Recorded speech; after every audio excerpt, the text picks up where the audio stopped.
Olá, pessoal, tudo bem? Carlos, presidente da Abrad Nacional aqui com vocês. Hoje, novamente, com uma baita responsabilidade, que é substituir o Lucas como host e rosto aqui do podcast, do Sampa Mais Digital, que é o podcast da Abrad São Paulo. E por um motivo nobre, né? O Lucas foi papai recente, então tá nesse tempo aí de curtir a sua paternidade.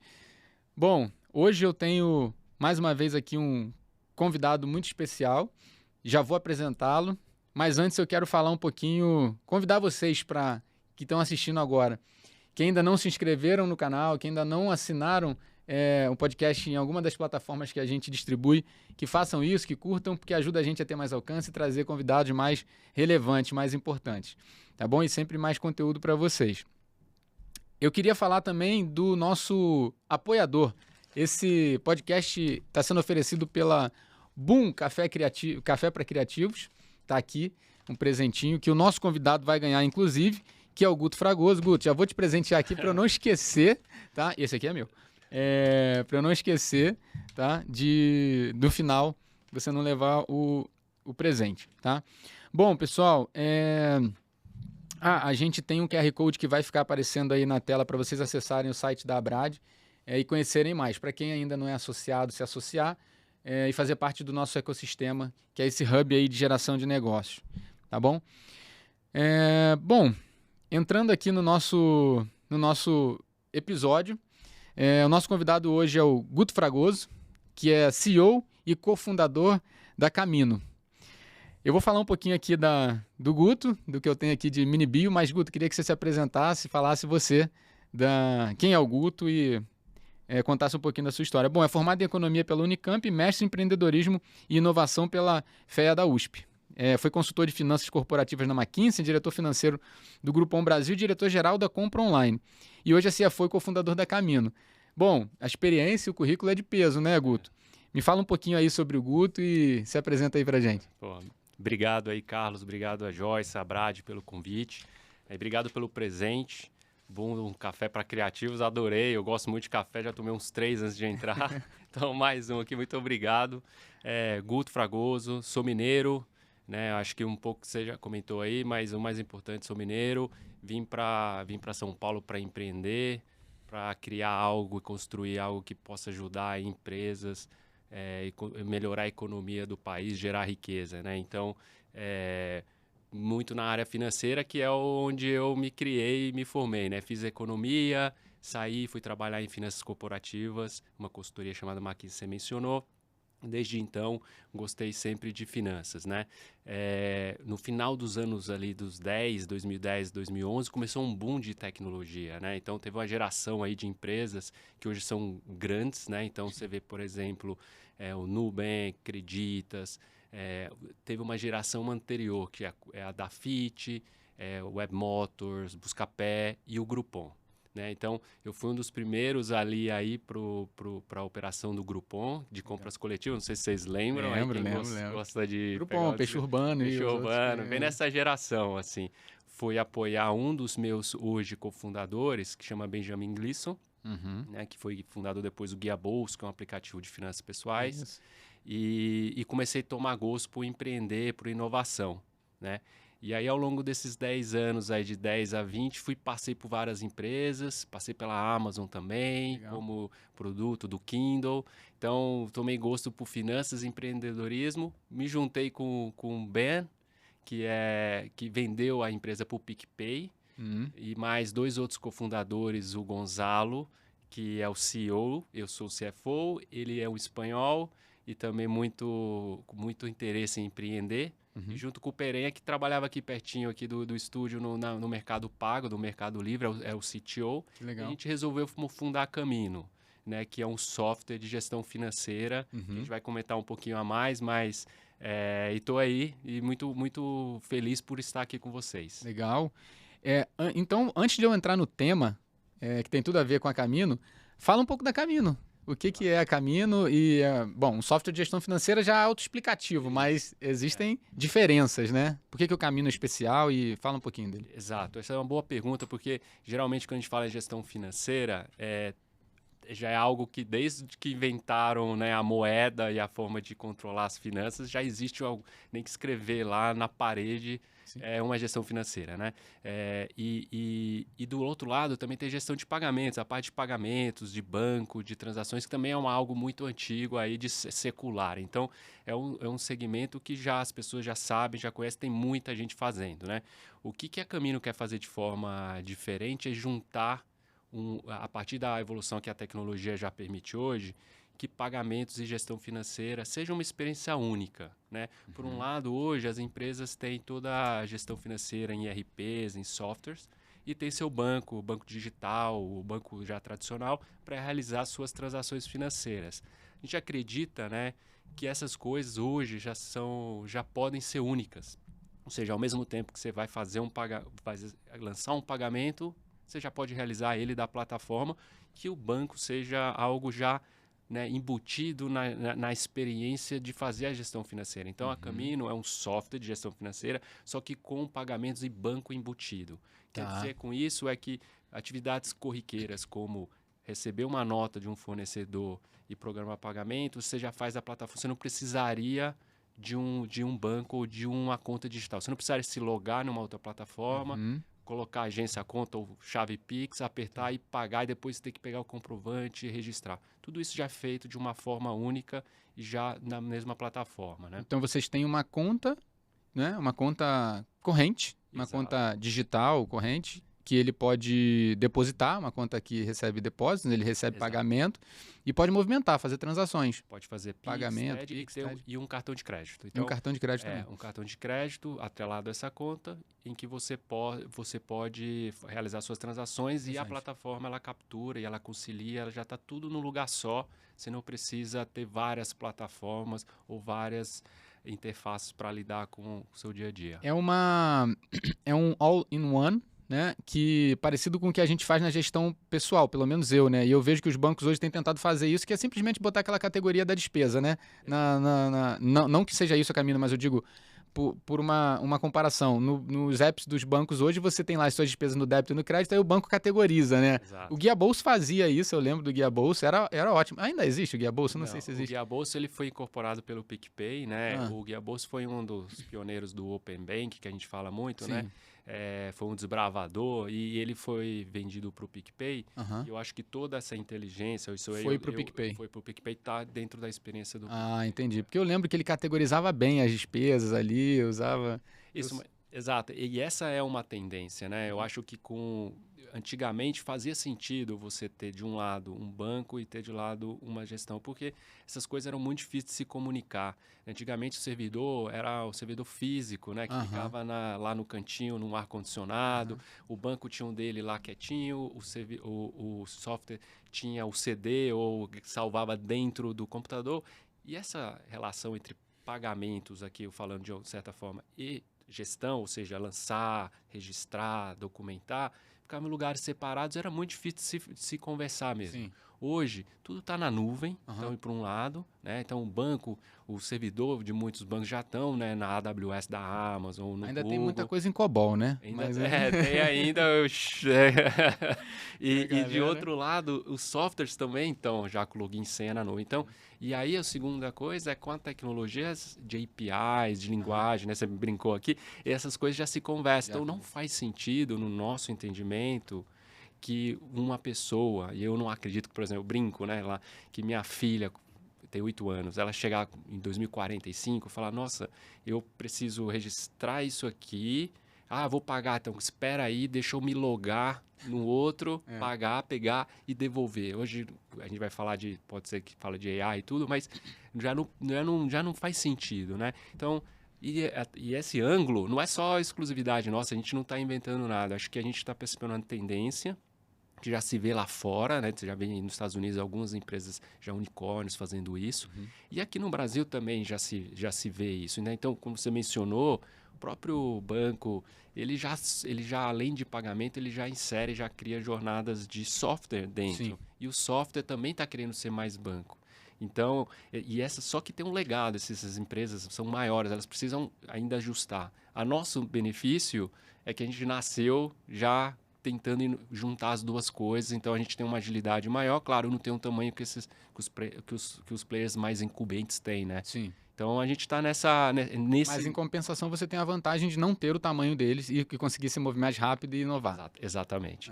Então acho que é isso. Então a gente quer trazer uma nova forma de fazer gestão financeira, alavancando o servidor em nuvem e também a conexão entre uma experiência. Eu digo que não é um para um, não é que eu quero fazer um software com um banco, eu quero fazer, é como uma nova jornada em que banco e software nessa experiência seja única, né? Vocês são semelhantes ou de alguma forma parecidos com, por exemplo, a Brex, que também começou com prestação de serviço de gestão de despesas corporativas, né? Que também é banco, que também tem conta, que tem os cartões. Isso, a gente gosta muito do caso deles, né? Até dos brasileiros. Sim, lá. Do Henrique e do... Acho que esqueci o nome. Também.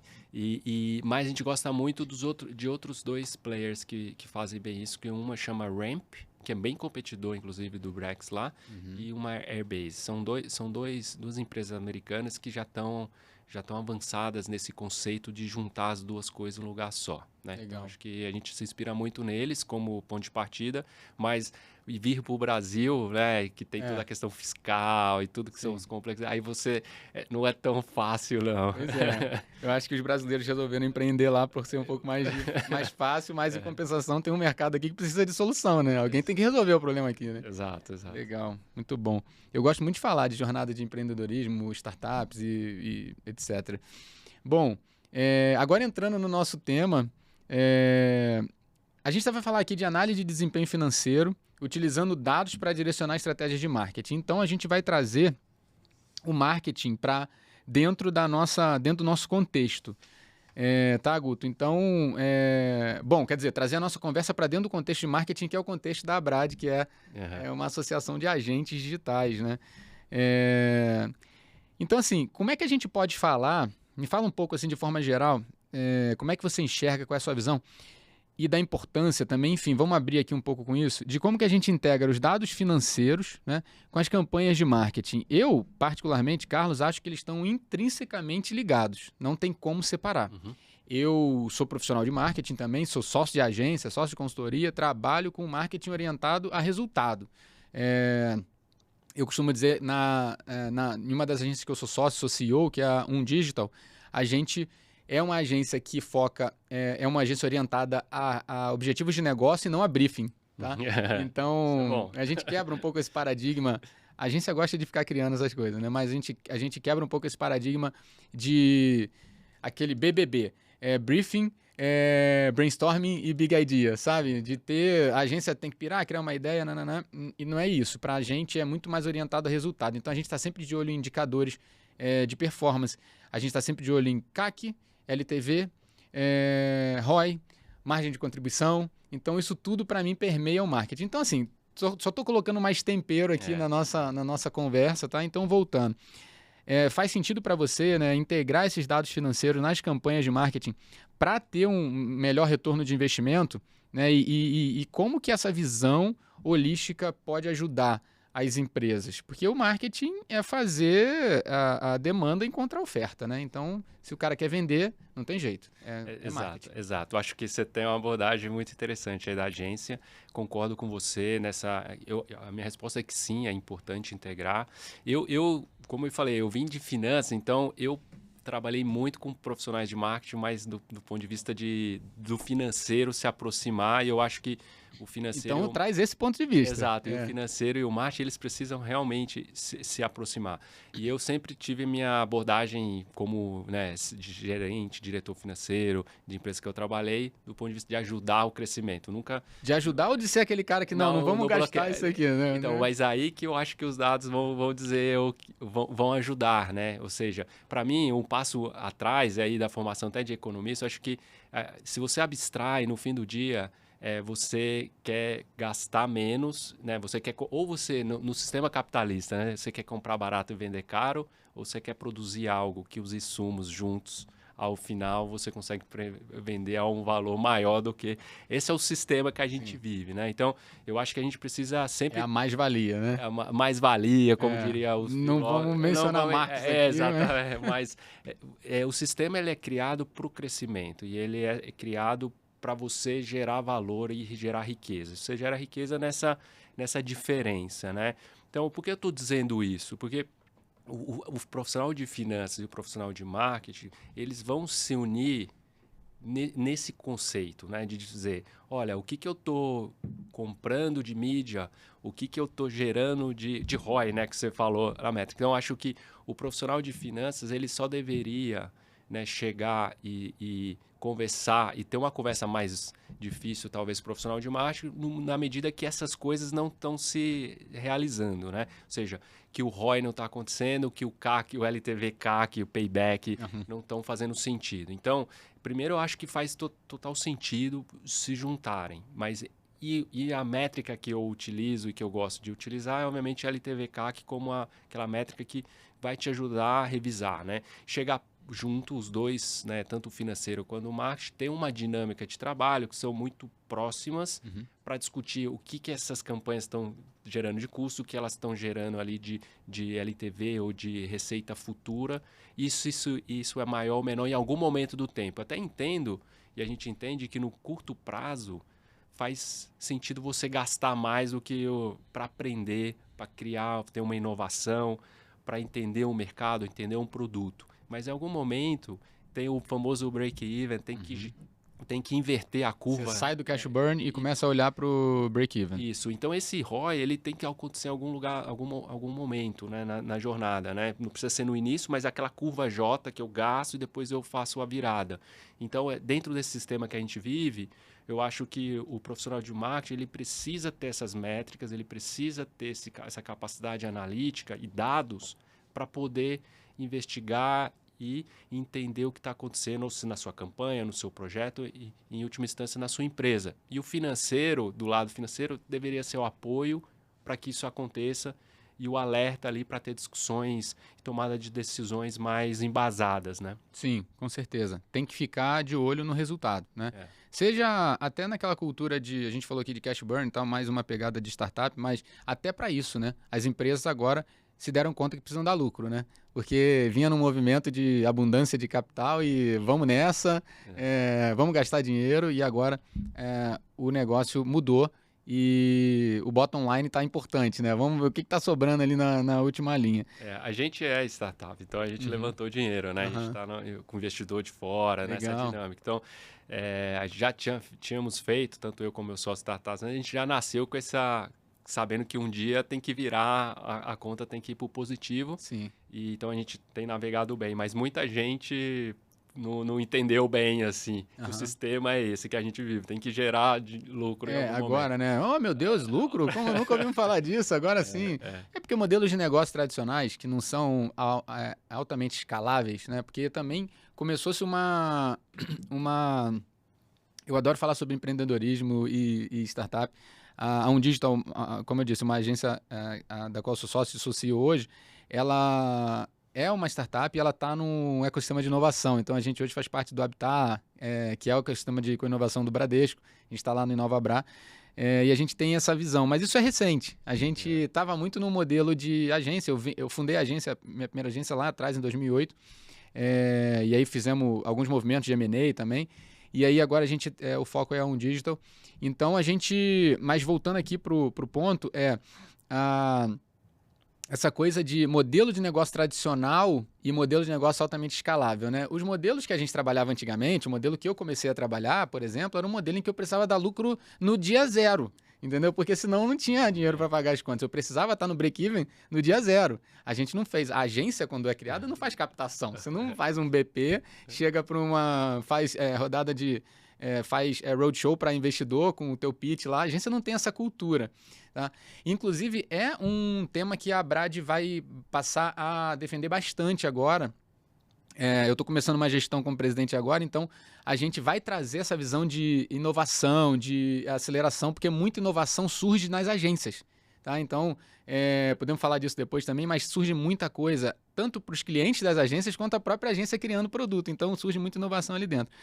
Mas eu estou dizendo isso tudo, Guto, para dizer o seguinte: a análise de desempenho financeiro ela é importante para o marketing. Por quê? Porque a gente primeiro tem que começar, pelo menos na minha visão, com um planejamento estratégico, né? Depois a gente vai para um business plan, depois a gente vai para um plano de marketing, né? E a gente senta para conversar, eu como agência sento para conversar com clientes que às vezes eles não têm muita ideia de, Carlos, quanto que eu tenho que investir em mídia, ou distribuição, ou etc. E aí, além do FII da agência, qual vai ser o investimento em tráfego, né? Hoje é muito comum falar tráfego.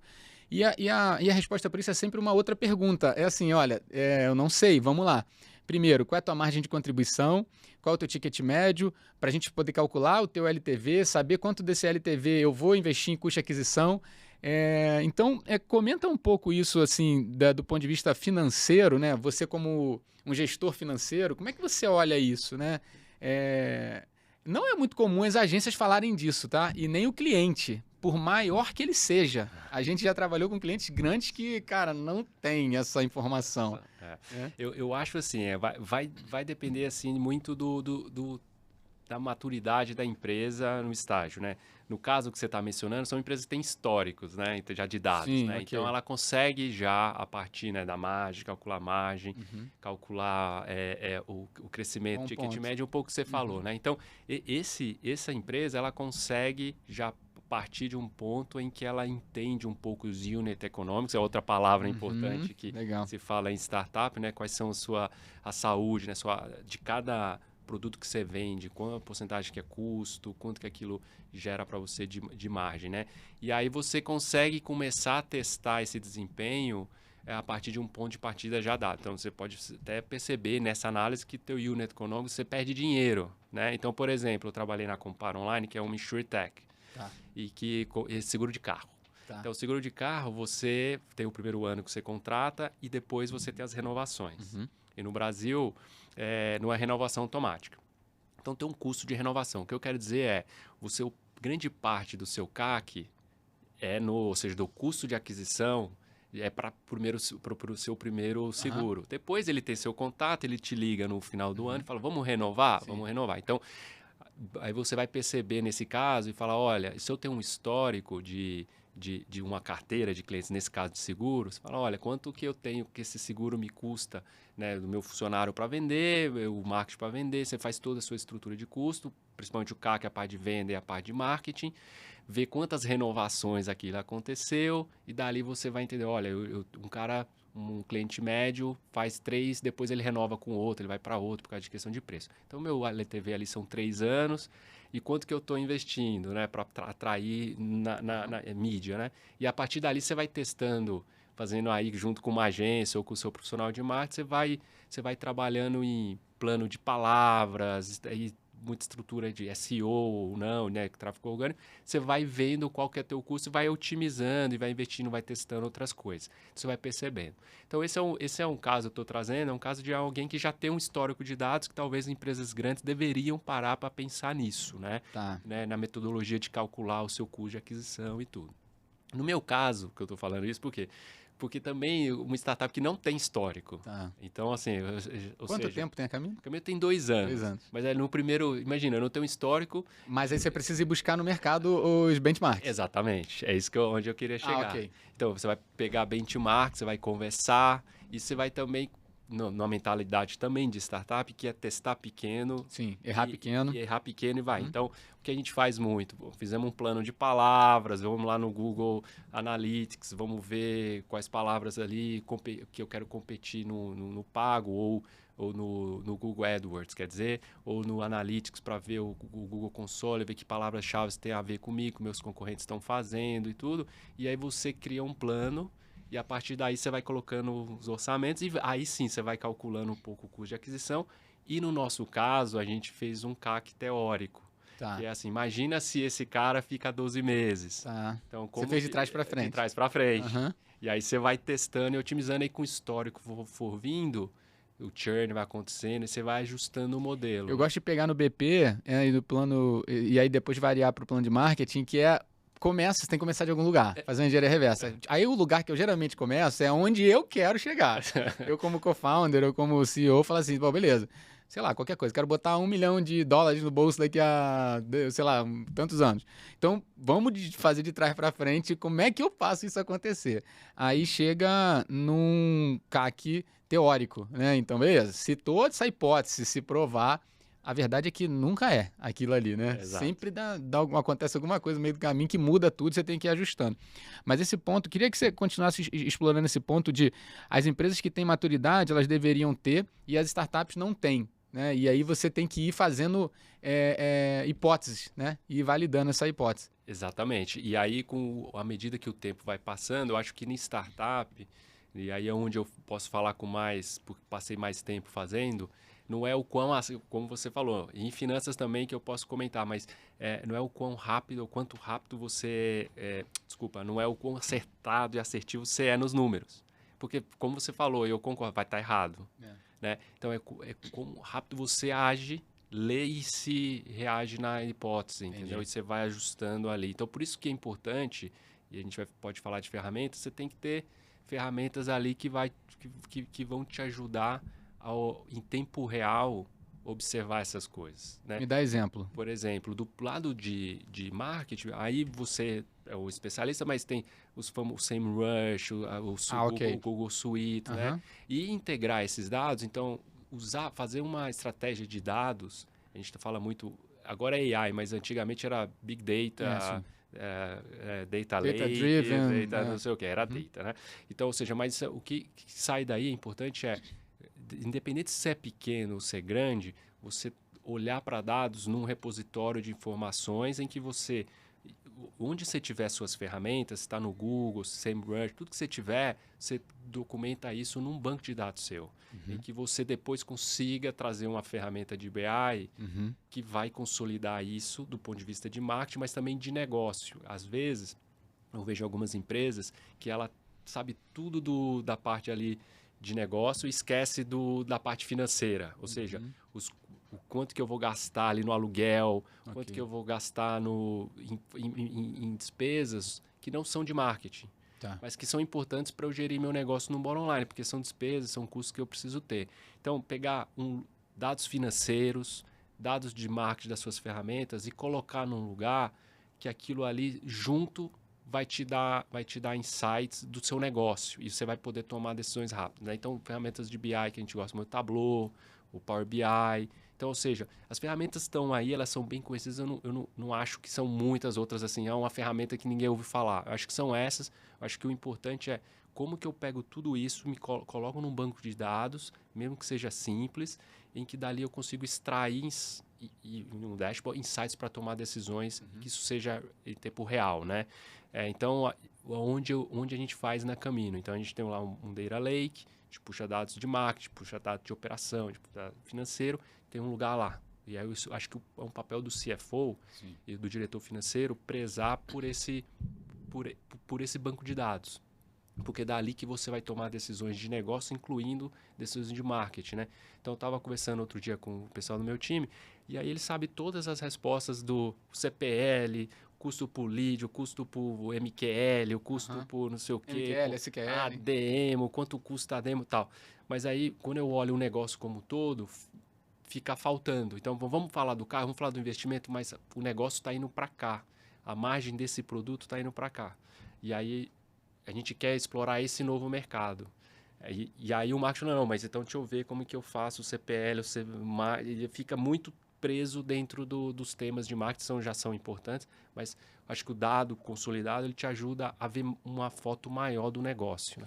Então, o resumo aí é que a gente precisa, para ter as métricas, a gente precisa primeiro registrar, ter os dados. A gente não pode se dar o luxo hoje de não coletar esses dados de todas as formas possíveis para que a gente possa continuar validando as hipóteses que a gente construiu ali atrás e entender os rumos que o negócio está tomando e colocar nas redes. Então, precisa mesmo de dados. E aí depois vem o desafio de como gerar inteligência a partir desses dados. Né? Porque eu também vejo hoje com muita dificuldade as companhias tomando decisões baseadas em dados porque elas têm dificuldade de interpretar esses dados, tá? Elas têm dificuldade de... Elas têm os dados, né? Eu costumo dizer, eu sou sócio de uma outra consultoria também, uma consultoria boutique chamada Atmo, focada em Martech e automação de marketing.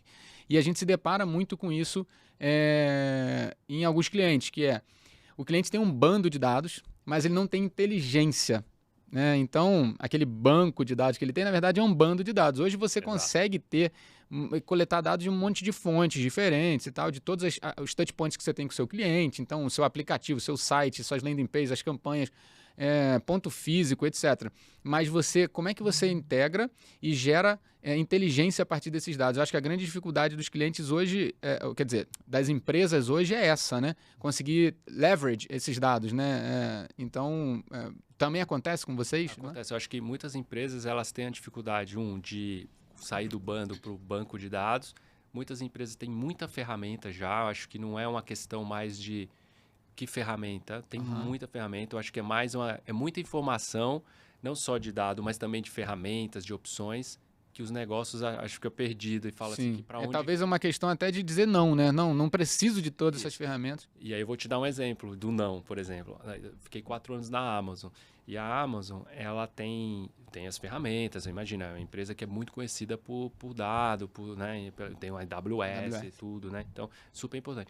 Mas os funcionários têm uma ferramenta que é como se fosse eu acho que um esquema, como se fosse um SQL. Então, você obviamente tem toda uma estrutura de aprovação, de autorização para ter acesso a uma determinada base, tem que justificar, tem pessoas que têm acesso a bases mais confidenciais, outras não, que são bases mais gerais de venda. Tem uma governança ali, bem governança. E o profissional, ele tem a liberdade de ir lá e montar o próprio relatório dele a partir dos dados. Então, ele tem acesso a dados e ele tem... Ele consegue fazer uma query ali. Ele faz a query, mas não é nem aquele SQL lá, né? O front e tal.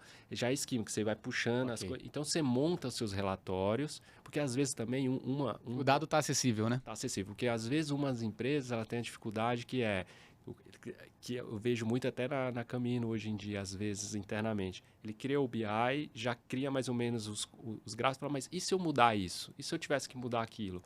Você pode atualizar? Aí leva tempo para atualizar. Então, você perde agilidade. Eu acho que é bom ter uns dashboards padrões, mas é sempre bom dar autoridade, flexibilidade para os times conseguirem lá e fazer suas próprias análises bem feitas. Então, isso ganha, o negócio ganha. E uma empresa Amazon não é isso, né? Tipo, vou pegar um monte de ferramentas. Não, tá aí.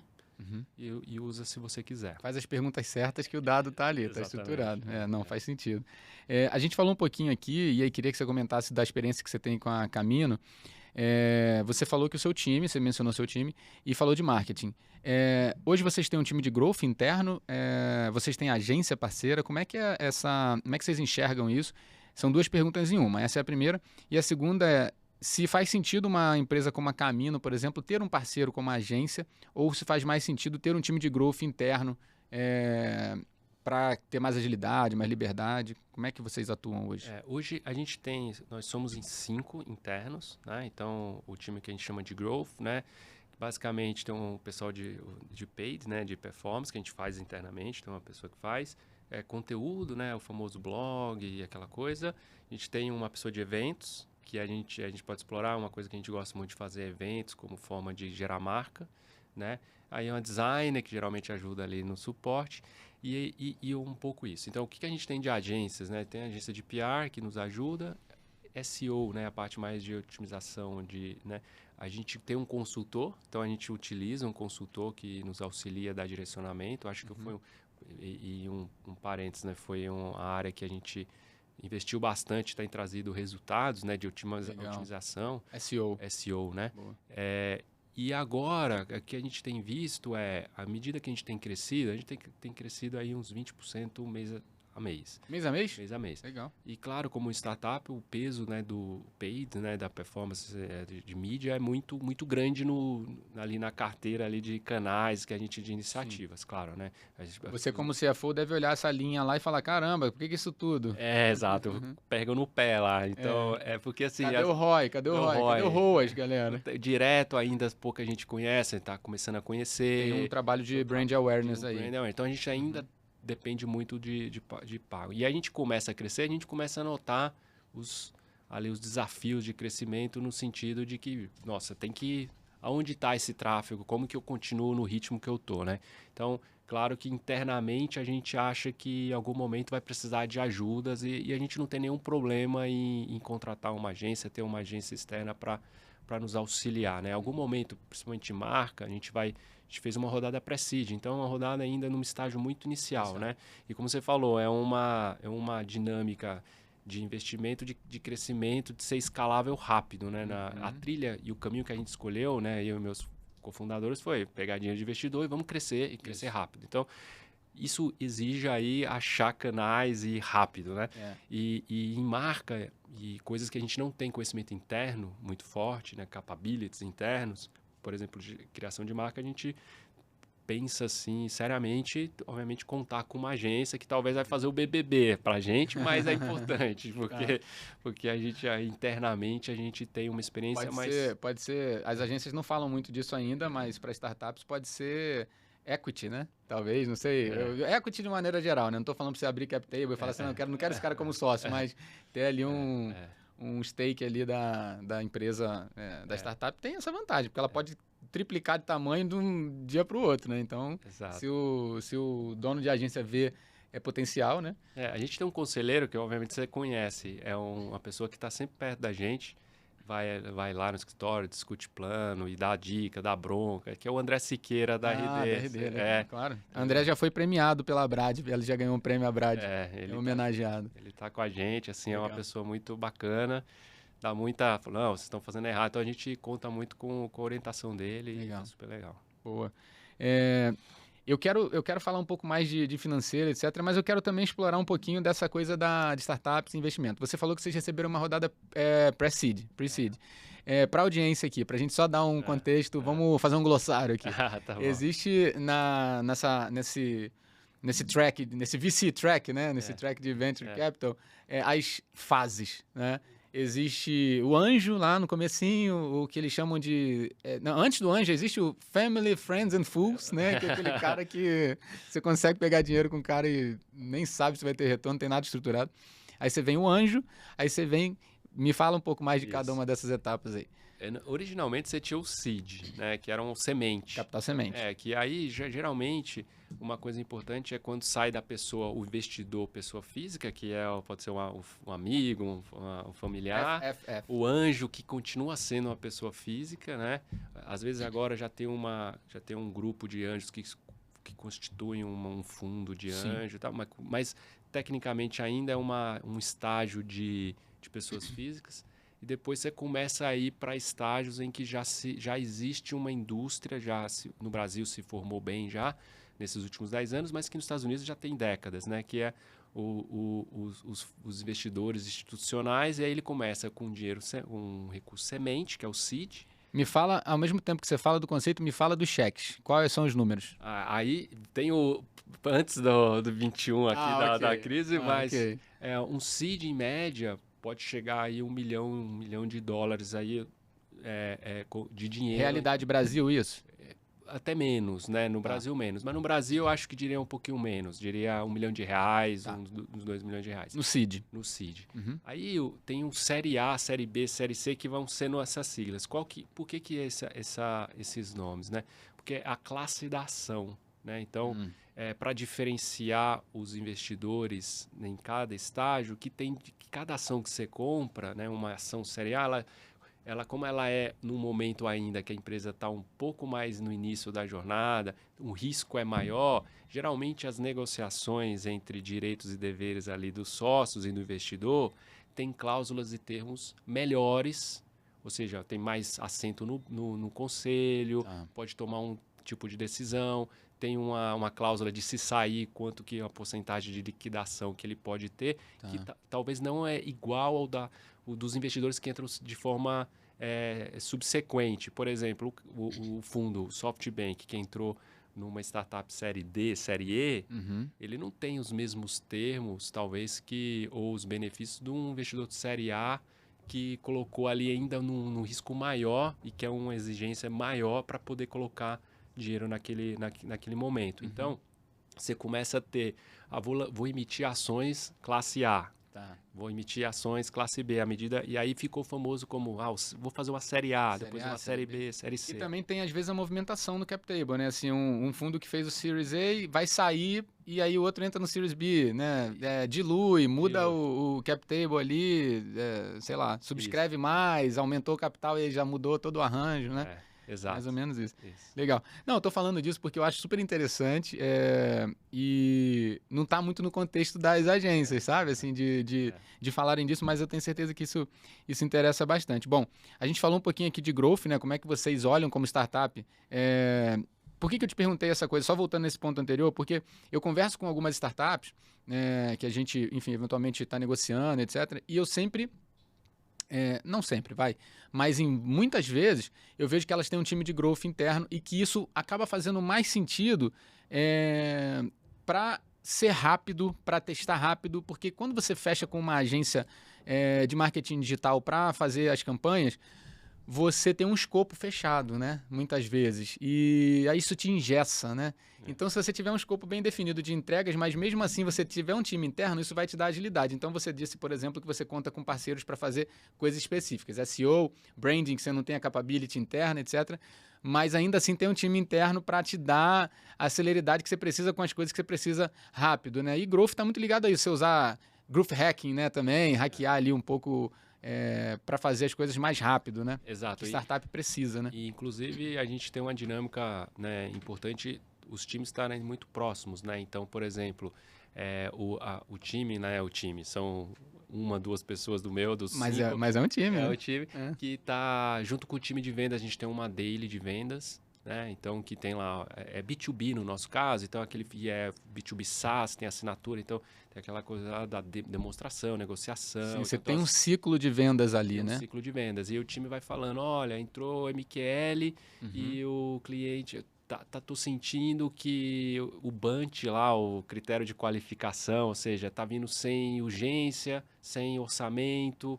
Eu acho que essas campanhas... Aí o time de paid consegue voltar na campanha, entender, olha, que tipo de lead MQL está entrando, que está dando esse resultado, como que a gente otimiza e reduz investimento. Então, porque às vezes o time fala, não, eu estou trazendo lead, estou trazendo MQL, está um preço razoável, X reais por CPL e MQL, toma aí 100 leads aí, vai entrar em contato o SDR no caso. Para transformar num SQL e um prospect e fazer a venda. Exato, mas aí o time volta na daily e fala, olha, os MQLs de ontem que eu entrei em contato, tem essa característica, eu acho que não está fazendo sentido. Então o time consegue voltar para a campanha rápido e ajustar as campanhas. Então, ter um time interno ganha agilidade por isso, porque também entende o contexto da empresa, está do dia a dia respirando e também consegue ter o feedback ali rápido, né? E é um trade-off, né? Ao mesmo tempo que você tem o conhecimento interno do produto e a cultura e vive aquilo, né? O time interno tem essa capacidade e a agência de fora muitas vezes não tem.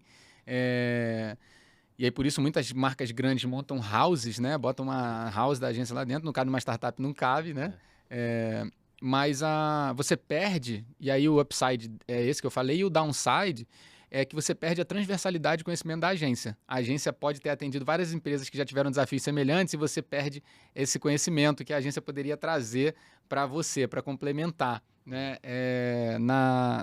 Enfim, na geração de leads, etc. A gente passa por isso lá na agência também, na UnDigital, que o lead não está qualificado, não está vindo no perfil. A gente se baseia muito, né? Na UnDigital a gente tem, só um parêntese rápido aqui também, a gente usa uma metodologia própria e alguns frameworks, né? A gente tem um framework que a gente chama de Digital Performance e um outro que a gente chama de Content Experience. E esses frameworks, eles são baseados naquelas fases de maturidade, sabe, do consumidor. É uma teoria, né? Um publicitário chamado Eugene Schwartz que criou essa teoria, que são os estágios de consciência do cliente, né? Que vai desde do desinformado, aquele alienado que não sabe nada ainda de nada, até o comprador. Mas é basicamente uma fase de awareness, que o cliente ainda não conhece a sua marca ou não tem pensamento crítico sobre, ele passa a conhecer, você vai precisar nutrir ele, né, que é o MQL, até que ele se torne um comprador, o funil mesmo, né? E muitas vezes a mídia fica com a responsabilidade de trazer o cara quente já, né? porra, o cara viu um anúncio de uma marca que talvez resolva o problema dele, mas aí ele não conhece a marca, não tem confiança, tem uma série de coisas que precisa... Fala um pouquinho dessa esteira comercial de vocês, de como é que é essas fases de maturidade, como é que vocês tratam desde do topo do funil até o fundo e depois o LTV, como é que vocês olham? Tá. A gente tem no nosso funil, a gente faz por etapas. Eu sei que tem uma galera nova falando do novo inbound, que não é muito por etapa. Tenho visto, tem um flywheelzinho ali, eu não gosto muito dessas ressignificações de tudo, né? Assim, no fundo é muita mesma coisa. Em que a pessoa, você vai sentindo pelos dados, aonde que ela está levantada de mão e tudo, e não tem. Mas a gente, pano de fundo, a gente tem usa um framework, claro, mental, que a gente aprendeu na faculdade, tudo que é o awareness, a consideração e o compra. Isso. E dentro dessa etapa ali, a gente tem o lead, MQL, né? Então, o qualificado por marketing, né? Que basicamente são os formulários que tem na Meta, né? Ou embedado, ou no próprio site. Depois a gente, uma vez validado por marketing, que aí dentro do ICP, no nosso caso é o número de pagamentos, é o número de quem que está fazendo o pedido, se é um analista, o papel da pessoa ali é importante, o quanto que ela gasta por mês, porque o software ele automatiza, ele é muito bom para quem gasta muito, não em valor, mas em quantidade, porque ele automatiza os pagamentos, concilia. Legal. Geralmente é um trabalho, e aí vai para uma etapa que o SDR olha para esse MQL e fala, eu aceito esse MQL, eu aceito esse lead qualificado por marketing para eu entrar em contato. Ele chama isso de SAL. Tá. Então, Sales Accepted Lead, ou seja, o lead aceito por vendas. Uhum. E aí que ele vai entrar em contato, vai fazer a qualificação, usando, né, o critério do BUT, né, budget, se tem authority, se tem need, né, a necessidade, o time, a urgência. Uhum. E aí ele tenta ver se aquele lead está dentro do perfil, se faz sentido, né?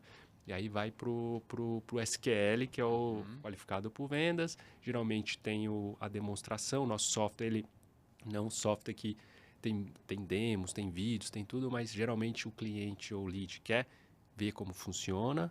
Então a gente tem uma demonstração, tem uma etapa ali de demonstração. E aí vai para um ciclo aí mais de negociação, de ver... Uhum. Então, em tese é isso. Aí você é o deal on, né, vendido, e vai para CS, né, para entrega do produto ali, né? Então, é um pouco dessas etapas. E a gente tem todo dia ali conversas para ver o que está indo e vai otimizando, né? E aí, à medida que a gente vai tendo loss ou alguém que vai ficando pelo caminho, né? E às vezes, esse aqui é o tema, né? A gente quer que o ciclo de venda se encaixe a nossa necessidade. Sim. Do negócio. Então, a gente, às vezes, força a barra de o cara não respondeu, por que não respondeu? Tem que pôr até fim do mês. Então, você tenta fazer com que ele siga o ciclo desejado de vendas, que não necessariamente porque é o cliente que tem o tempo dele, né? Exato. Então, a gente tem todos os fluxos de engajar, de nutrir essa pessoa ao longo do tempo com conteúdo, para ajudar na levantada de mão, né? Então, assim, em geral, é um pouco esse o fluxo que a gente tem. E qual stack de ferramentas que vocês usam lá?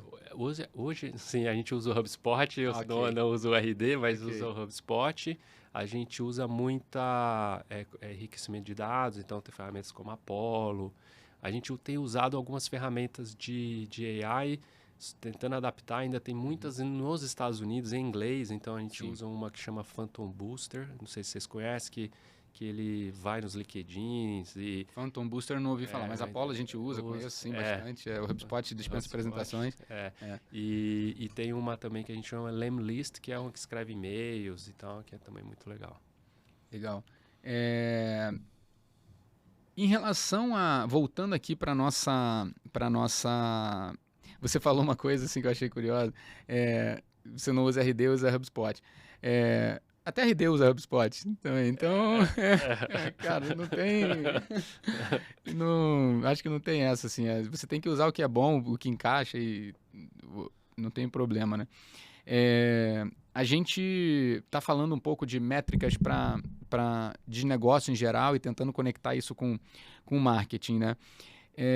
E aí eu falei um pouquinho antes, a gente entrou no assunto de calcular CAC, calcular LTV, e eu já me deparei algumas vezes das pessoas, dos gestores, calculando LTV eventualmente com o que eu entendo que seja uma métrica errada, assim, simplesmente pegar o ticket médio, exatamente, vezes o tempo e ter um LTV, esse LTV ele está errado. O que eu geralmente aplico e que aprendi é que você precisa usar a margem de contribuição para calcular o LTV. Fala um pouco disso para... Aí você me corrige, você é o especialista não, aí, mas não, eu tô te perguntando porque eu quero aprender. O que a gente faz a gente chama de margem bruta, então a gente tira, né, obviamente do preço daquele, né, ou da receita ali, os custos que são diretamente ligados à prestação daquele serviço ou daquela venda do produto. Então, no nosso caso, custos, por exemplo, de atendimento, custos como de gateways de pagamento, custo de servidores, né? Custos são... Se você não ter aquilo, você não tem a oferta. Então, ou seja, não entra na margem de contribuição, por exemplo, despesas como despesas de marketing, de pessoal né, de administrativo. O G&A está fora. Está fora. Isso então, eu tiro ali da receita todas aquelas despesas que estão relacionadas diretamente à prestação. E aquela margem, para mim, aquilo que eu levo para frente como LTV. Entendi. E vocês consideram, no cálculo do CAC, um percentual desse LTV? Vocês têm essa relação de LTV e CAC? Assim, qual é o CAC? Não precisa dizer o número absoluto, mas você usa essa métrica? A gente usa. Até eu tenho um newsletter que fala do 3, né? É isso? 3 para 1. A regra de ouro. Até tem eu tenho uma newsletter no LinkedIn. Esse 3 para 1 é só a regra de ouro, mas eu acho que ele não se aplica a todos, não. Exato. É isso que tem uns posts interessantes que fazem umas simulações. A gente usa de 3, né? Como uma referência. Eu acho que como a gente está no meio de fundos tem já um conhecimento disseminado ou umas expectativas dos investidores. Entendi. Fala que ele te pergunta isso e na cabeça dele 3 é muito bom. Então, já é uma referência já disseminada, você tem que lidar com isso, você tem que falar. Então, a gente utiliza isso 3, a gente faz isso por canal de aquisição de vendas. Então, a gente tem do outbound, né? Porque no outbound... aquele famoso vou ligar sim. Então tem uma dinâmica de LTV. Então vocês fazem um LTV CAC por canal, inclusive. Isso. Você vai nessa granularidade, você não faz geral, o que é muito mais preciso, né? Exato. Então eu vejo minhas iniciativas de inbound, né? Então ali que entra muito o Meta nesse sentido e entra Google e outras ferramentas de aquisição. E outbound já é um time que tem um pouco maior, porque tem pessoas que vão lá prospectar. Então, o tipo de cliente que a gente prospecta em outbound é um cliente maior em termos de ticket médio, porque eu escolho com quem que eu quero tentar. Sim. Então, ali eu tenho um time de vendas um pouco mais experiente, e aí sim tem um CAC, entre aspas, um LTV CAC diferente, a gente monitora os dois. Tá, legal. E aí, para os investidores e etc., né, para o mercado como um todo, se você usar um ratio de 3 para 1, ele faz sentido se você usar margem de contribuição. Se você usar ticket médio, ele não faz sentido. Né? Então, usando margem de contribuição, fazendo o cálculo certo, e a margem de contribuição, por sua vez, eu estou te perguntando porque você é o cara de finanças. A margem de contribuição, por sua vez, ela leva em consideração o custo variável, né? E não o custo fixo, não o G&A, o custo variável daquela venda, daquele produto. E o meu ponto é exatamente esse. Assim, eu venho defendendo, levantando essa bandeira de que a galera está fazendo a conta errada. Entendeu? A galera está fazendo a conta errada e as agências não estão olhando para essas métricas. Por isso que eu disse, a gente lá na Undígito, a gente olha para orientado objetivo e não para briefing. Por quê? Porque a gente precisa fazer toda essa conta, fazer esse discovery para saber o quanto que o cara vai investir em mídia no final do dia. Exato. Entendeu, cara? E vocês, não sei se vocês fazem lá, mas uma coisa que a gente faz e que eu super recomendo é por cohorts, por safras, né? Legal. Nunca esquecer disso, porque... Fala mais sobre isso. Isso, né? Então você, por exemplo, o que a gente fala por safra você pode fazer por dia, ou por semana, ou por mês, mas fala, olha, todo mundo que entrou nesse dia, eu acompanho ele ao longo do tempo subsequente. Quem entrar amanhã, eu acompanho ele separado, porque você vai ver coisas do tipo como mudanças de produto, lancei outra coisa, que vão interferindo nas safras, nos comportamentos das safras, né? Então, campanhas também, por exemplo, outro dia a gente estava discutindo, olha... nossas campanhas estão gerando MQLs ou leads mais baratos, só que com um preço eficiente, só que eu não estou conseguindo contato com ele. Eu tento ligar para esse cara. Então a gente foi olhar e falou assim, vamos olhar safras mês a mês e vamos ver a porcentagem de contatos bem-sucedidos pelas campanhas por dia. Então, eu fui acompanhando 1º de maio, como foi depois 2 de maio, como foi, 3 de maio, nas safras. E aí a gente foi mexendo nas campanhas e a gente foi vendo que as safras foram melhorando em termos de contatos aceitos, ou seja, a pessoa atendeu o telefone, a pessoa...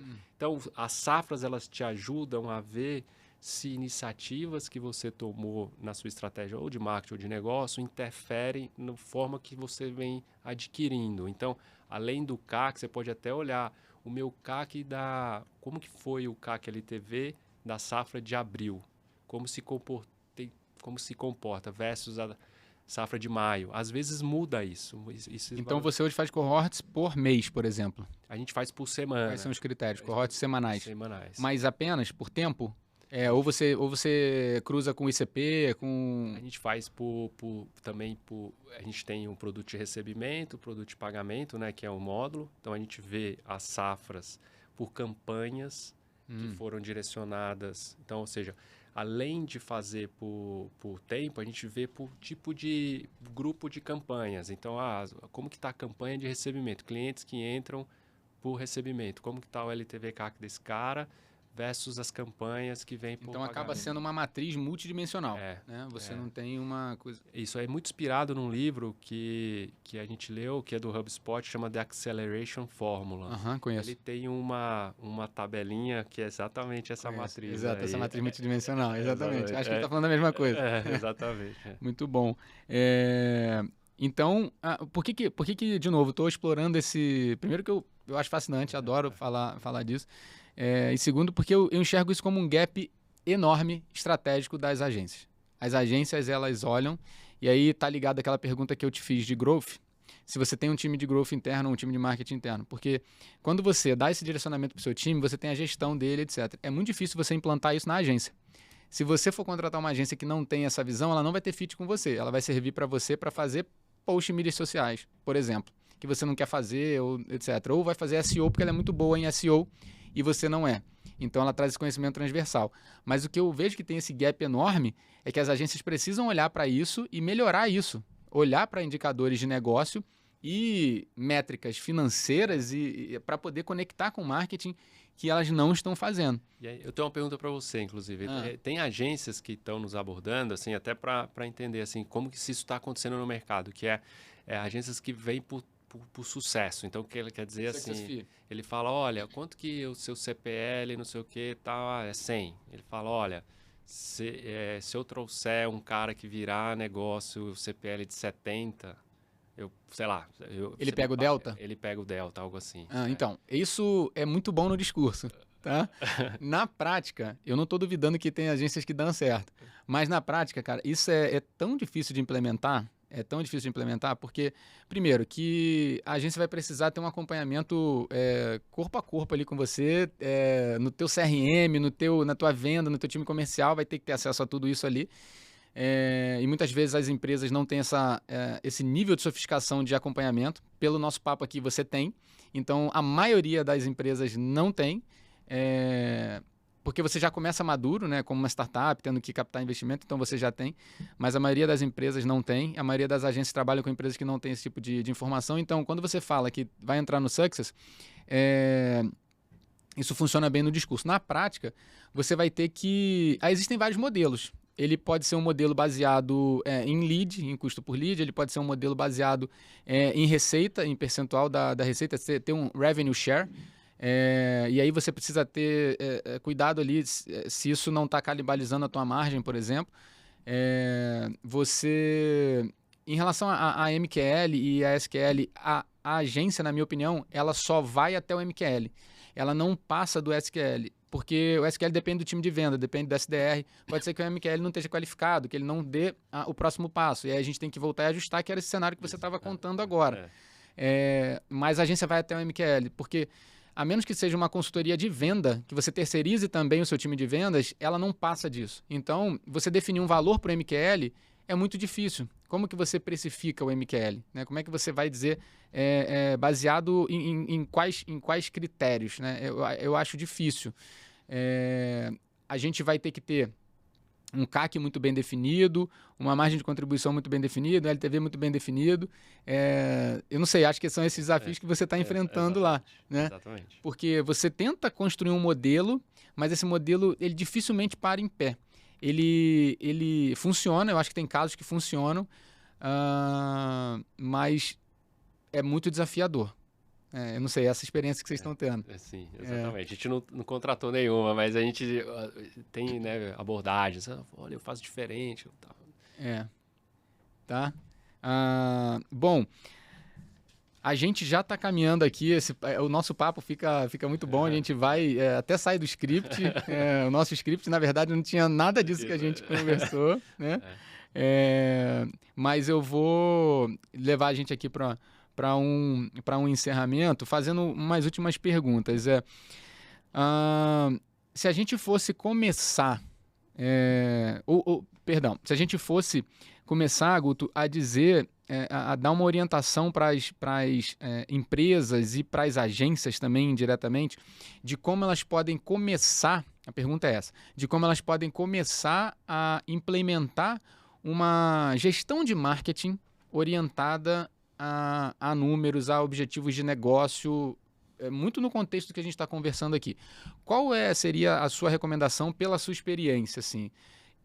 Mais para a empresa, porque como a agência não está muito no seu background, para a empresa, como é que ela começaria a implementar uma gestão de marketing orientada a dados, orientada a indicadores, para que ela pudesse atingir os resultados que vocês estão atingindo, por exemplo? Claro.